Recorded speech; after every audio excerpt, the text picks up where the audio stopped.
Sa pamamagitan lamang ng 10 piso sa isang araw, mai-save mo ang iyong sarili mula sa panganib ng kanser sa buto.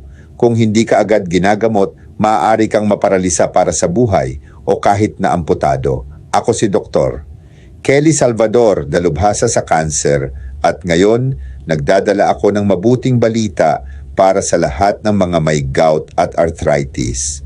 Noong 2024, higit sa 5 milyong mga pasyente ang makatakas sa malubhang magkasanib na sakit sa lamat sa pamamaraang ito.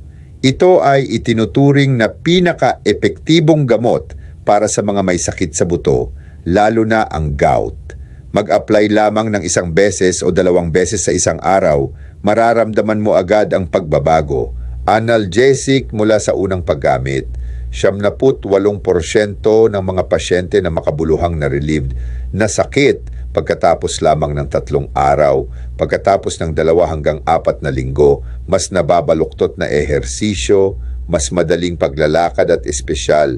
Ganap na tinanggal ang panganib ng amputated na paa dahil sa talamak na arthritis. Ito ay isang ligtas na paggamot, walang operasyon, walang mga epekto na sertipikado ng Ministry of Health, DOH, and Food and Drug Administration, FDA, at kasalukuyang opisyal na ginagamit ng Philippine Orthopedic Center sa paggamot ng mga pasyente.